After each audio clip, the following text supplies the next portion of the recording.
SportsBeat is brought to you by Ken Garth. We hear you.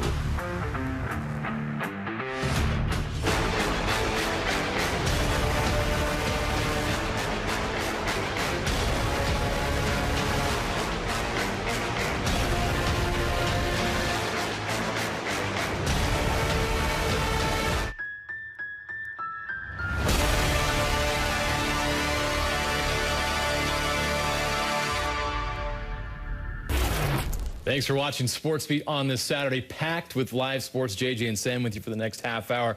Will there be a college football season this fall? Well, we have news today that gives us doubt. Yeah, whether there's a season or not, the BYU Cougars, they continue camp, and they now have an opponent to prepare for. Their thoughts on the season opening game with the Naval Academy. But we got to start with what you just saw. The Utah Jazz.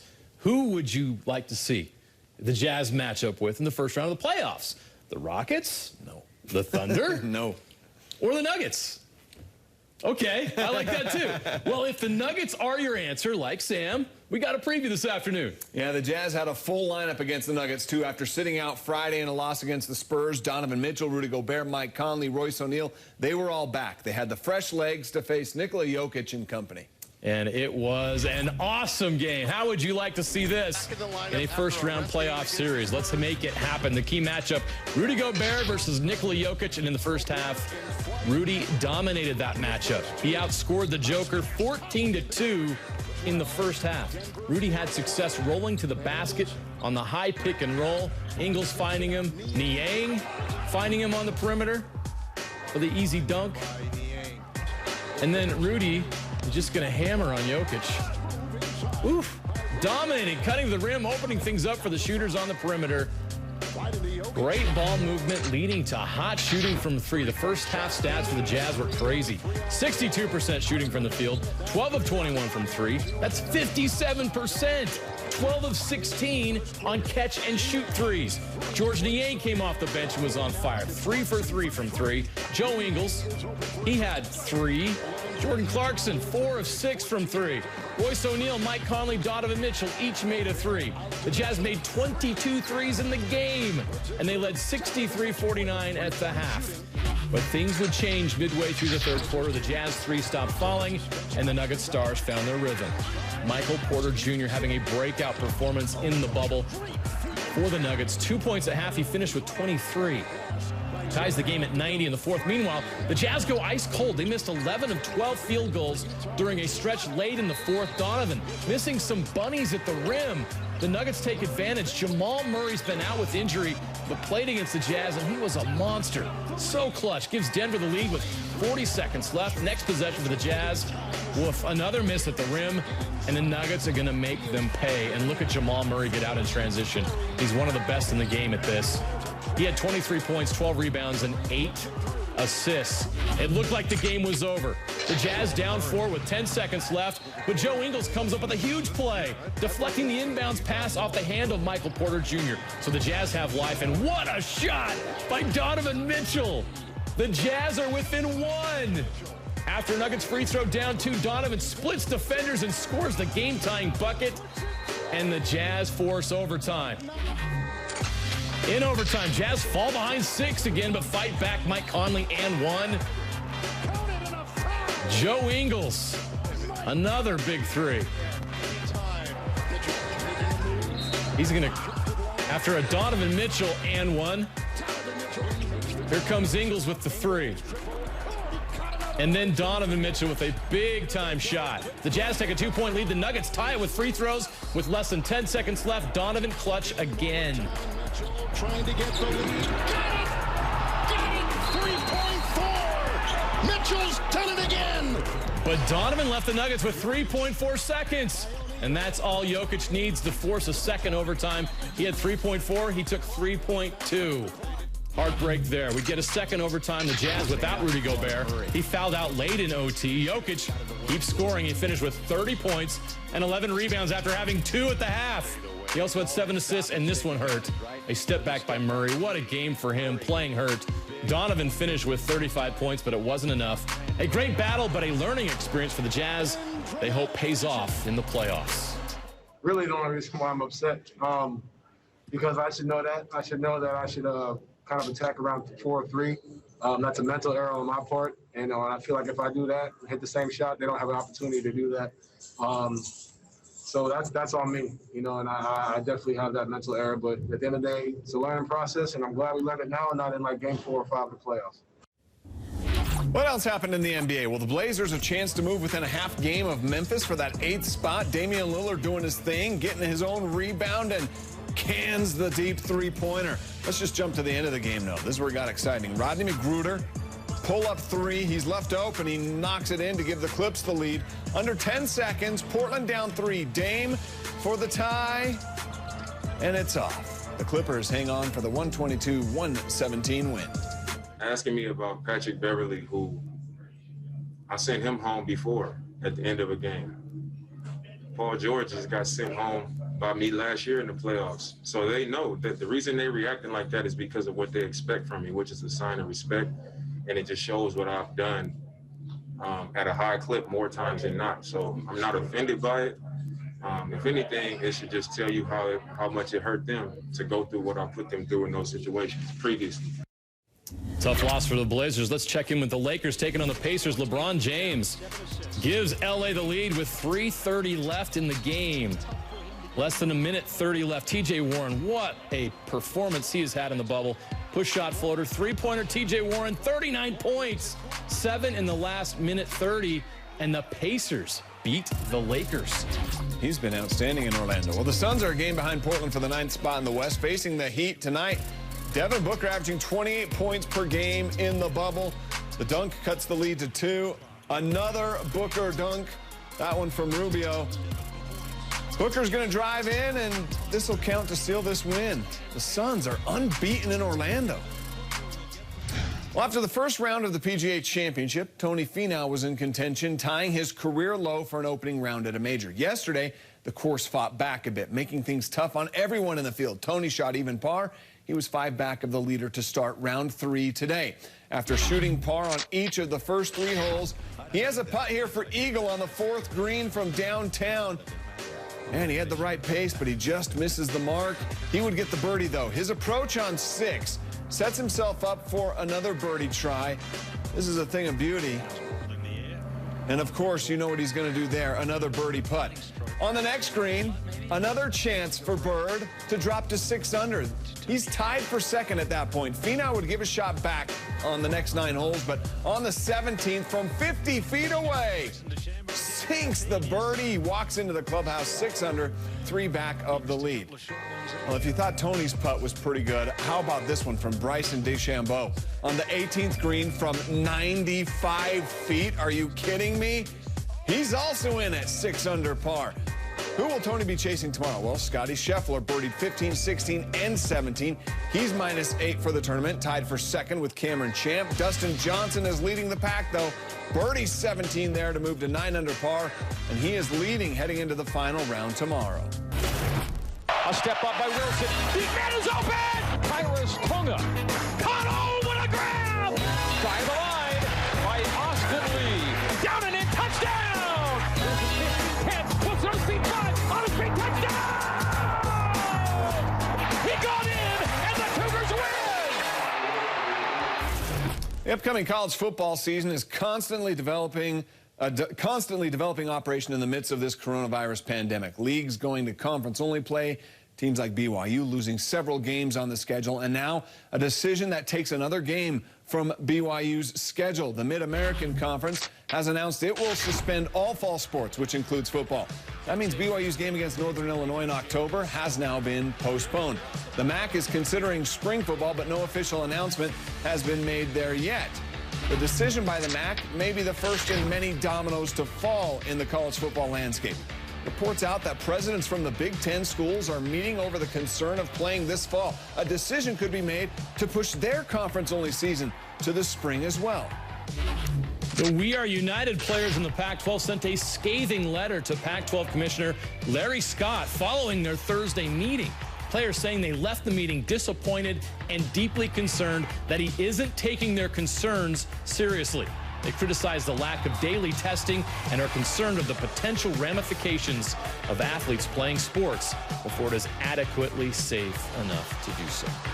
Well, despite the uncertainty about the college football season, the BYU Cougars press on. Fall camp continued this week in Provo, and competition at several positions continues, including, of course, quarterback. And the Cougars have talent and experience at that position. Zach Wilson, we know what he can do. He entered 2019 as the starter with some impressive performances from his backups during the season when he was injured. Jaron Hall and Baylor Romney have made this a very strong competition.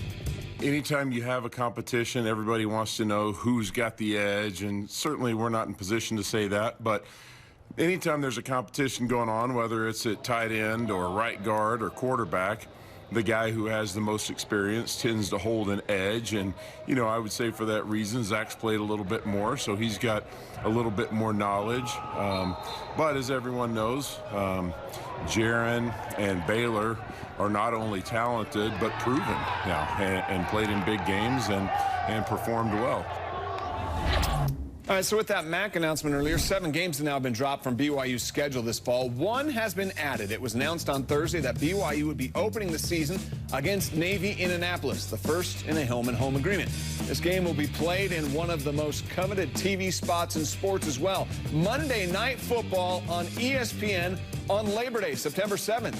The game takes place of the Notre Dame game that was on Navy's schedule, which was dropped for the first time in 92 years because of the pandemic.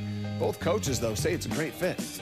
We wanted to play a good football team that we knew that they were doing all in their power to keep their guys safe, that their testing, that their protocol was strict, and I knew BYU would be that. I want to play a really good football team with a national name, and I'm excited for our guys, too. This is going to be a great challenge for us. Yeah, just excited for the game. You know, just looking forward to it, and I think our guys are huge sigh of relief knowing that we got the game one scheduled, and we can kind of plan for that. And well, let's hop in the time machine. The last time these two teams played was in 1989. BYU making the trip to Annapolis. Navy would score first, but after that, it was all Cougars. Matt Bellini had a dominant performance for BYU, rushing for 2 touchdowns, also catching 2 touchdown passes from Ty Detmer. Of course, Detmer finished 26 of 35 for 353 yards. Not bad for a sophomore. BYU left Annapolis with a 31-10 win. All right, let's go back to that schedule for the Cougars. Right now, they have 6 opponents on the calendar, beginning with that Navy game on September 7th. And then you would imagine BYU is probably going to try to make some new announcements, some additions to the schedule at least, because they don't have another one on the calendar for a month when they host Utah State on October 2nd. They also have Houston, Boise State, San Diego State, North Alabama. The others currently scheduled to play the Cougars this fall. It's crazy. So much up in the air with college football right now. Let's hope it happens. Up next, football players at Weber State in Southern Utah will have to wait. And while some college football players are working out in the weight room, you won't believe what the Dixie State football team was doing this week. The incredible video and the story up next. Well, unlike the Power 5 conferences, the Mountain West Conference is giving its member institutions some flexibility to at least add 2 non-conference games this fall as a part of the Mountain West scheduling plan for 2020. They will be playing a 10-game schedule that includes 8 in-conference games and then those 2 non-conference games. That decision was made to cater towards the Air Force Academy so they could keep the Commander-in-Chief's rivalry going with Army and Navy. It also, though, allows Boise State, San Diego State, and Utah State the ability to keep BYU on their respective schedules this fall. Now, if things stay as is, Utah State's season will open up on that first Friday in October in Provo. Their conference opponents will be SDSU, Boise State, New Mexico, Nevada, Wyoming, Fresno State, Colorado State, and then Thanksgiving weekend in Logan against the Air Force Academy. They still have 1 open spot after Southern Utah was dropped from the schedule. And now to that. The Big Sky Conference made it official on Friday. They are postponing the 2020 football season until spring. News that significantly impacts the Weber State and Southern Utah football programs. Non-conference play is pending further review, but the conference is exploring a modified conference schedule to be played in the spring. This is especially crushing for Weber State, which was picked to win the Big Sky and is a national championship contender in FCS. obviously disappointed. I feel for the players. They had worked very hard since June, especially, to be able to be back in shape and ready to go for this season. So I really feel for the players and just hope that we can come up with something meaningful for them. Well, it was a nail-biter. It was a heartbreaker. It was everything you want to see come playoff time, right? Minus the Jazz loss, of course. With home court advantage, not really an advantage in Orlando. It's more about which team the Jazz best match up with. Is that team the Nuggets? Well, it kind of feels like it might be. As of right now, the Jazz are the 6th seed in the West, which would mean a first-round series with the Nuggets, who are 3rd. Whether it's the Nuggets or not, these are the type of games that will help the Jazz come playoff time. How do the Jazz play in the final seconds when their most clutch player, Bojan, is out? How do they respond against a playoff-quality team in overtime when your best defender and rebounder has fouled out? These were questions answered tonight in what really was a playoff dress rehearsal. I think it's really showing guys, what to expect. What guys' roles are in this situation, and when we come playoff time, like in a playoff intensity game like we just had, where guys need to be, where guys' points are going to come from, where guys' our stops are going to come from, and who's ready for the moment. It's always tough for me to, watch from the sideline, especially when it's, it's a close game and it's an overtime, and you want to be out there. But it's also great for for Tony or for these guys to be able to get that kind of experience. More NBA action from the bubble. Giannis Antetokounmpo and the Bucks taking on Luka Doncic and the Dallas Mavericks. Oof, the Greek Freak got the lead to 3 in the first. In the fourth, Luka, step back jumper.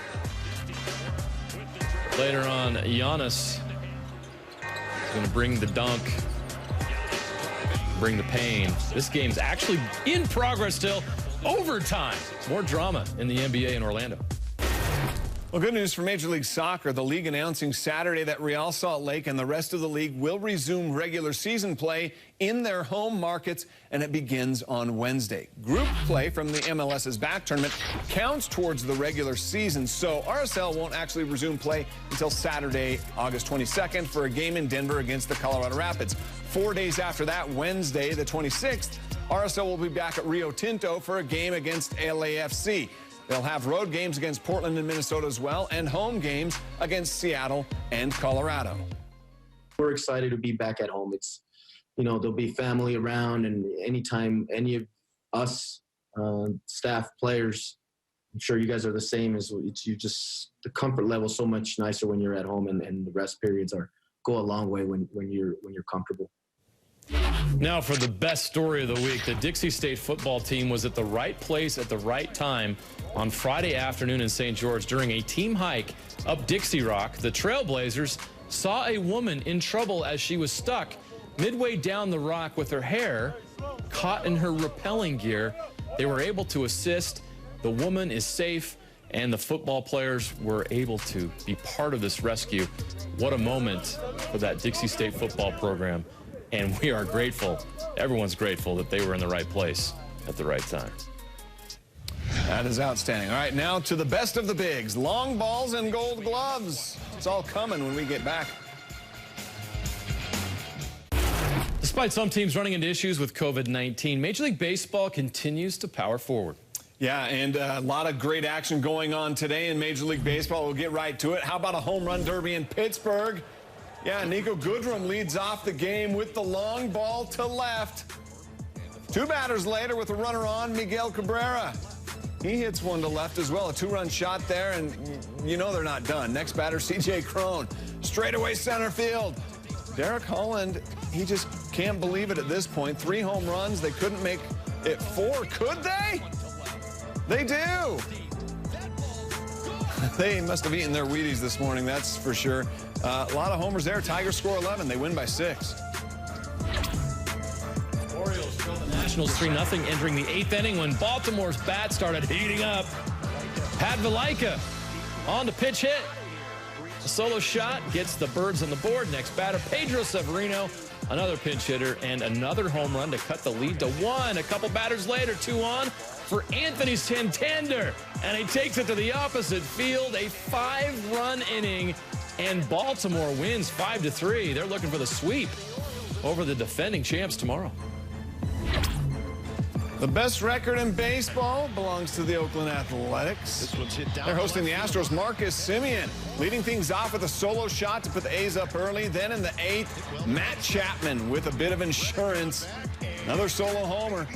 Frankie Montas threw 7 shutout innings. Oakland, they win their 8th in a row. They're streaking. Man, I love those green jerseys with the white bottoms. One of the best plays of the day comes from Philly. Adam Duvall with a line drive to right. Bryce Harper lays out for the catch. The Phillies beat the Braves 5-0. All right, coming up, a goal you'll have to see to believe. We're not going to show it to you right now. We're going to show it to you next. Premier Lacrosse League, a goal you'll have to see. Josh Byrne of the Chaos. Between the legs. The championship in Harriman. Chaos Whipsnakes. 10:30 p.m.